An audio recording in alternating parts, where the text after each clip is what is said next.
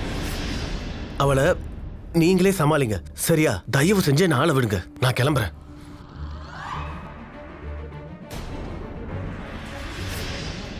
என் வாழ்க்கையை கெடுத்து குட்டிச்சவர் ஆக்குனதுக்கு அப்புறம் நான் இந்த வீட்டுக்கு சுமையாயிட்டேனா? இங்க ஒவ்வொரு மனிதனும் முழுமை அடையாதவன். அதனால்தான் கணவன் மனைவி ஒருவருக்கு ஒருவர் துணையாக இருப்பதா கூறப்படுது. அவங்களோட அன்பு, நம்பிக்கை, அப்புறம் உணர்ச்சி ரீதியான ஆதரவை கொடுக்கறாங்க. ஒருவருக்கு ஒருவர் உண்மையான வாழ்க்கையா நடந்துக்கிறாங்க. அப்புறம் இதனாலதான் மனிதர்கள் அவங்களோட தனிப்பட்ட வாழ்க்கையில மட்டும் இல்ல, ப்ரொஃபஷனல் வாழ்க்கையிலயும் அவங்க முன்னேறி போறாங்க, அப்புறம் முன்னேற்றத்தை அடையறாங்க. வணக்கம், என்னோட பேரு சுதா சந்திரன். அப்புறம் இன்னைக்கு நம்ம பாக்குறது கணவன் மனைவி கனவுகள் லட்சியங்கள் சேர்ந்த அப்படிப்பட்ட ஒரு கதை. இது நம்மளையும் தன்னோட உறவுகளோட முன்னுரிமையை பத்தி யோசிக்க கட்டாயப்படுத்துது. ரிஷி அப்புறம் நேஹா 2 வித்தியாசமான ஆளுமை கொண்ட மனிதர்கள். 2 பேரோட வாழ்க்கையோட முன்னுரிமையும் வேற வேற.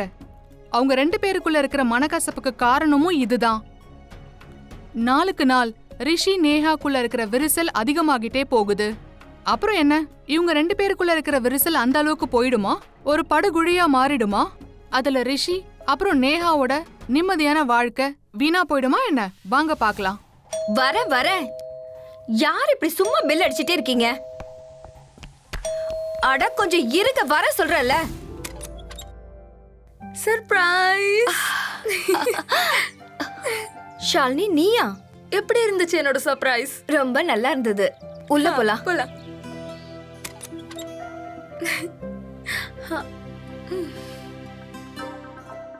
சரி சொல்லு, நீ எப்படி இருக்க?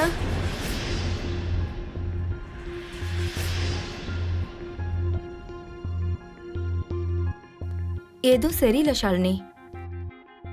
இந்த வீட்டுக்கு வந்ததுல இருந்து எல்லாமே தப்பு தப்பா தான் நடக்குது. மாமியார் இருக்கட்டும் விடு, இவரும் என்ன ஒரு சுமையா தான் நினைக்கிறாரு. நீ முதல்ல உன் மாமியாரை பத்தி கவலைப்படுறத விட்டுரு. உன்னோட புருஷனை பத்தி மட்டும்தான் நீ யோசிக்கணும்.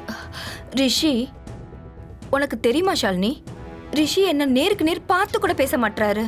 இங்க பாரு, மாமாக்கு உன்னோட அருமை தெரியற அளவுக்கு நீ ஒரு விஷயத்த பண்ணணும், சரியா? அப்படின்னா? அது என்னன்னா, நான் சொல்ல வர்றது என்னன்னா, நீ மாமாவை பொறாமப்பட வைக்கணும்.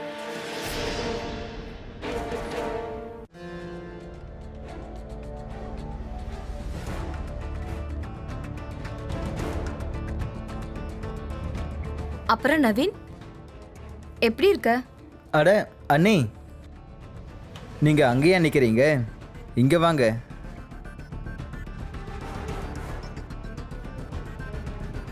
அப்புறம் சொல்லுங்க, எல்லாம் எப்படி போகுது? என்னன்னு சொல்றது, உன்னோட அந்த ஃப்ரெண்டு இருக்காரே, ரொம்பவே போரிங். ஒரு வேலை பண்ணுங்க, என் கூட வெளியே வரீங்களா? நான் ப்ராமிஸ் பண்ணுறேன், உங்களுக்கு கண்டிப்பாக போர் அடிக்க விட மாட்டேன். ஐ மீன், நீங்கள், நான், அப்புறம் ரிஷி. அப்புறம் உண்மையை சொல்ல போனா அவர் வராம இருந்தாலே நல்லது. நேஹா,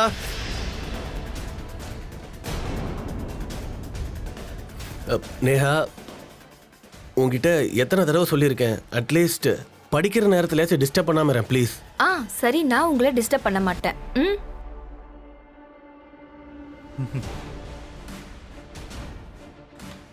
இங்கே பாரு, எனக்கு ஒரு முக்கியமான வேலை ஞாபகம் வந்துருச்சு. நம்ம அப்புறம் வெயிட் பண்ணலாமா? ஆனால் இந்த கொஸ்டின் அப்புறம் வந்து பேசலாம்டா ப்ளீஸ். சரி, பாய், see you.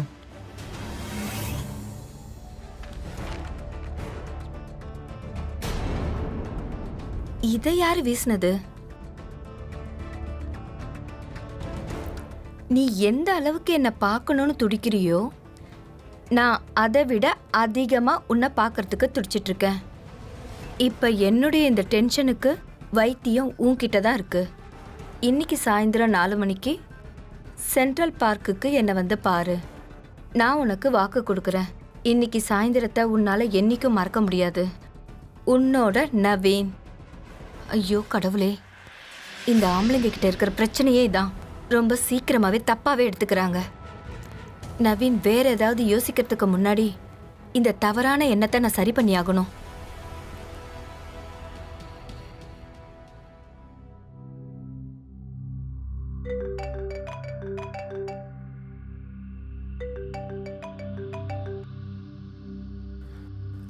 சௌரவ் சொல்லு. அந்த நவீன் இருக்கான்ல, அவன் சொல்கிறான் அவனுக்கும் அவன் அன்னிக்கும் ஏதோ போயிட்டுருக்கான். என்ன நீ நீ இப்போ என்ன சொன்ன? ரிஷி, சரி இங்கே பாரு, நான் கொஞ்ச நேரத்தில் உனக்கு கால் பண்ணுறேன். ம்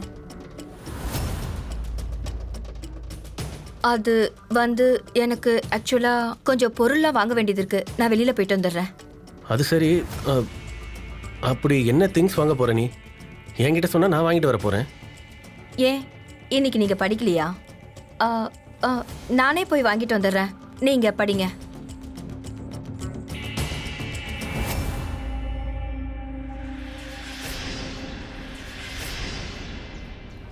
நவீன், என்ன இது நவீன்? அண்ணி அது வந்து இது ஐ மீன் ஏய், இங்க என்ன நடக்குது? டேய் ஒன்றும் இல்லைடா, அது நான் எல்லார்கிட்ட என்னடா சொல்லிட்டு இருக்க நீ? சொல்லு. டேய் டேய் நான் எதுவுமே சொல்லலடா. நான் ஒன்றும் ஆசைப்பட்டு இங்கே வரல, இவங்க தான் என்னை கூப்பிட்டாங்க. இங்கே பாரு, இது உங்கள் 2 பேரும் புருஷன் பொண்டாட்டிக்குள்ளே இருக்கிற பிரச்சனை. இதை நீங்களே பார்த்துக்கோங்க, நான் கிளம்புறேன். ஏய், வா, நல்ல ஃப்ரெண்டு உங்களுக்கு. உடனே பயந்து ஓடுறான் பாருங்க, 1ஆம் நம்பர் பயந்தாங்கொலி. நேஹா,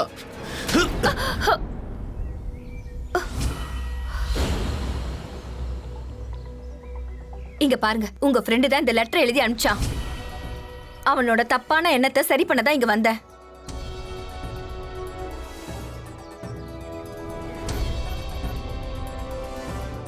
கண்டிப்பா நீ இப்படி நடந்துக்கிறதுனால தான் அவன் மனசுல இந்த மாதிரி தப்பான எண்ணத்தை வர வச்சிருக்கோம். ஆமா, நான் அவன் கிட்ட ஃபிளர்ட் பண்ணந்தா. ஏன்னா நான் உங்களை பொறாமப்பட வைக்கணும்னு நினைச்சேன். நான் என்ன விரும்பின ஒரு புருஷனா இருக்கணும்னு நான் கனவு காண்டுட்டு இருந்தேன். ஆனா நீங்க சுத்த வேஸ்டா இருக்கீங்க. நேஹா, நான் சொல்றத புரிஞ்சுக்க கொஞ்சம் முயற்சி பண்ணு. அட, நான் இப்ப பண்றது எல்லாமே உங்களுக்காக தானே பண்ணிட்டு இருக்கேன். உங்க எல்லாருக்கும் ஒரு நல்ல வாழ்க்கையை கொடுக்கணும்னு நினைச்சேன். ஆனா நீ உண்மையிலேயே சொல்றேன், நீங்க எல்லாம் நிஜமாவே 1ஆம் நம்பர் சுயநலவாதிங்க தான். உங்களுக்கு உங்களை பத்தின கவலை மட்டும்தான். உங்க ஆசை, உங்க எண்ணம் நிறைவேறணும், அவ்வளவுதான். அப்ப என்னோட கனவு என்ன ஆகுறது? அப்ப ஏன் ஆசை என்ன ஆகுறது? நேஹா, இந்த மாதிரி தேவையில்லாத விஷயத்த பேச என்கிட்ட டைம் இல்லை, புரியுதா? நான் ஆல்ரெடி என் வாழ்க்கையில் 5 வருஷத்தை என் கனவை நிறைவேற்றிக்கிறதுக்காக முழுசா செலவு பண்ணியிருக்கேன், புரியுதா? ஆனா என் கனவை நிறைவேற்றிக்கிறதுக்கு நான் இந்த உறவை பலி கொடுக்கறதா இருந்தாலும் சரி, நான் கொஞ்சம் கூட யோசிக்க மாட்டேன், தெரிஞ்சுக்கோ. புரியுதுல்ல?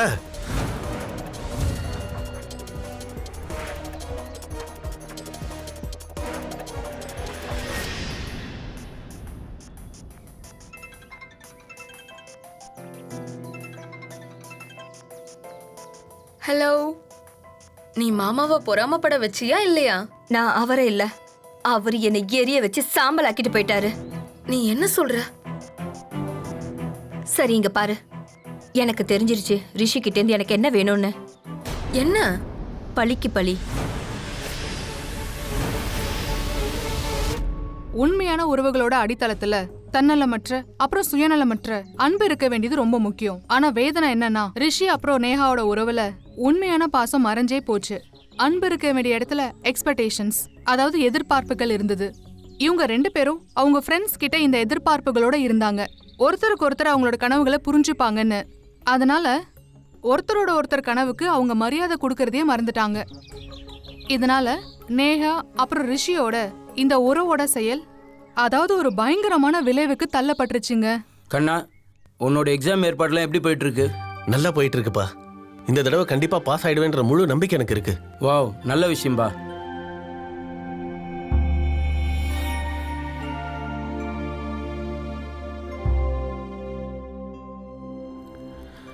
நேஹா, ஆ, நீ சாப்பிடலையா? ஆ, இல்ல, நீங்களாம் சாப்பிடுங்க, நான் அப்புறமா சாப்பிடுறேன்.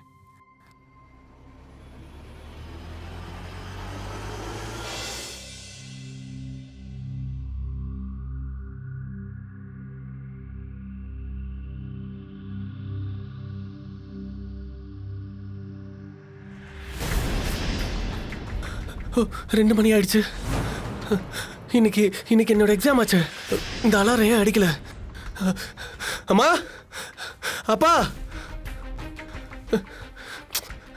அம்மா, அம்மா, அம்மா, அப்பா, அப்பா, அப்பா எழுந்துறீங்களே? என்னாச்சு? மதியம் 2 மணி ஆயிடுச்சு. இன்னைக்கு என்னோட எக்ஸாம் இருந்துச்சு. இவ்வளவு நேரம் எப்படி தூங்கினேன்னு எனக்கே தெரியல. ஆனா நம்ம யாருமே இவ்வளவு நேரம் வரைக்கும் எப்படிப்பா எழுந்திருக்காம இருந்தோம்? நான் அலாரமும் வச்சிருந்தேன்ப்பா, ஆனா ஏன் தெரியல, எனக்கும் தூக்கம் தெரியல. ஐயோ கடவுளே, ஆனா இதெல்லாம் எப்படி நடந்தது? நான் சொல்றேன்.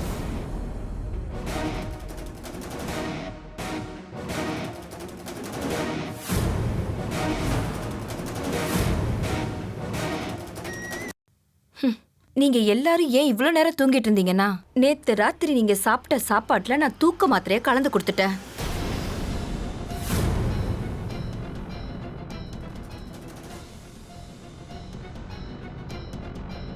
ஆனா நீ எதுக்காக அப்படி பண்ண? எதுக்கு பண்ணனா? ஏன்னா உனக்கும் அந்த வலி புரியணும். இந்த வீட்ல ஒவ்வொரு நாளும் ஒவ்வொரு நிமிஷமும் நான் அந்த வலி அனுபவிச்சுட்டு இருக்கேன். இந்த வீட்டுக்கு வந்ததுல இருந்து ஒரே குழப்பம், ஒரு தடுமாற்றம் அப்படியே இருந்துட்டு இருக்கு எனக்கு. இது எல்லாத்துக்கும் காரணம் நீ மட்டும்தான். நீ மனுஷனே கிடையாது. என்னோட ஆசைகளுக்கும் கனவுகளுக்கும் ஒரு உயிருள்ள போனா நீ, புரியுதா? இவரு சொல்றாரு கலெக்டர் ஆக போறாருன்னு. முதல்ல போய் உன் முகத்தை கண்ணாடியில பாரு, புரியுதா? திமிரு பிடிச்சிருக்க உனக்கு?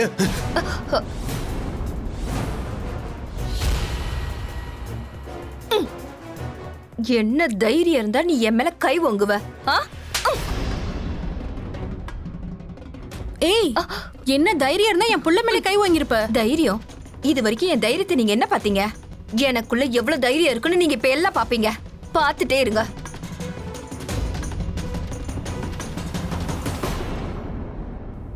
நேஹா போனை சுவிட்ச் ஆஃப் பண்ணி வச்சிருக்கா. ஐயோ கடவுளே, இந்த பொண்ணு எங்க போயிருப்பா? ஏதாவது ஏடா குடமா ஆயிடுச்சுன்னா அப்புறம் நம்மளால வெளியில தலை காட்டவே முடியாது. நான் போய் பார்க்கறேன்.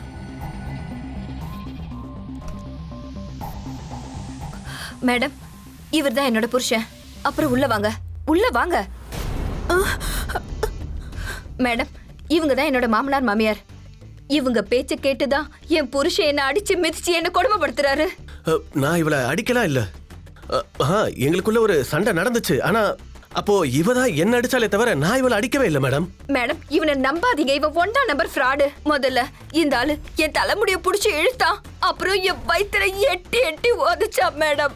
ஆனா போலீஸ் ஸ்டேஷன்ல நீ சொன்ன இவர் உன கழுத்தை புடிச்சு நெரிக்க பார்த்தாருன்னு.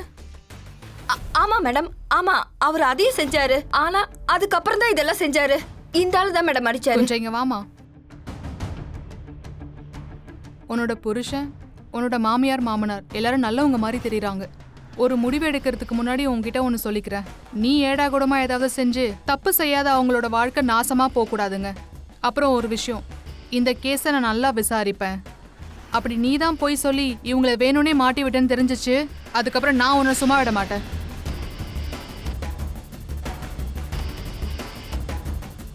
சரிங்க மேடம். அப்ப நான் ஒரு முடிவு எடுத்துட்டேன். அதனால எல்லாரோட வாழ்க்கையும் நிம்மதியா இருக்கும்.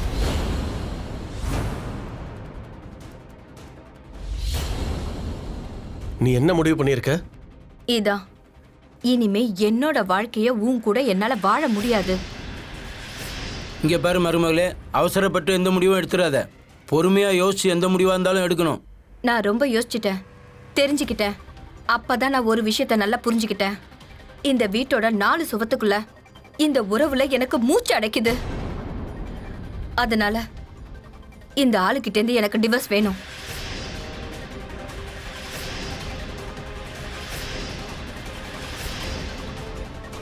துர்தஷ்டவசமா நேஹா ரிஷியோட காதல் வானத்தை எட்ட முடியல. ஆனா ரிஷி கோர்ட்ல நேஹாக்கு ஒரே ஒரு வாய்ப்பு கொடுக்கணும்னு கேட்டுக்கிட்டாரு. ஆனா நேஹா ரிஷி கூட எந்த விதமான சம்மந்தமும் வச்சுக்க விரும்பல. அப்புறம் அவங்களுக்கு டைவர்ஸ் ஆயிடுச்சு. ஒவ்வொரு கல்யாண உறவுக்கும் தனக்குன்னு ஒரு தேர்வு இருக்கும். அதுக்கு தான் கல்யாணத்துக்கு இன்னொரு பேரு அட்ஜஸ்ட்மெண்ட். அதாவது 2 மனிதர்களுக்கு இடையே நல்ல ஒரு சம்பந்தம் வச்சுக்கணும். இது போன்ற அரேஞ்ச் மேரேஜ்ல, அதாவது குடும்பத்து மூலமா அரேஞ்ச் பண்ண மேரேஜ்ல மக்கள் உரையாடல் வன்முறைக்கு பலியாகிறாங்க. ரொம்ப ஒரு முக்கியமான விஷயம் என்னன்னா, கல்யாணத்துக்கு முன்னாடி கணவன் மனைவி 2 பேரும் அவங்களோட ஆசைகளை, பொருளாதாரம், மனநிலை, குடும்ப சூழ்நிலையை புரிஞ்சு ஒருத்தருக்கு ஒருத்தர் மனசு விட்டு பேசணும். அப்பதான் கல்யாணத்தோட அடித்தளம் உண்மைன்ற தோற்றத்துல விளையணும், தவிர அது பொய்யான எண்ணங்கள் கொண்ட மண்ல இல்ல. இந்த எண்ணங்களோட நான் சுதா சந்திரன் உங்ககிட்ட இருந்து விடை பெறேன். மறுபடியும் சந்திக்கலாம். கிரைம் அலர்ட்டோட அடுத்த எபிசோட்ல புது கதையோட சந்திக்கிறேன். அது வரைக்கும் நீங்க சேஃபா இருங்க, அலர்ட்டா இருங்க. அப்புறம் தொடர்ந்து பாருங்க கிரைம் அலர்ட், குற்றங்களுக்கு எதிரான குரல். சந்திப்போம்.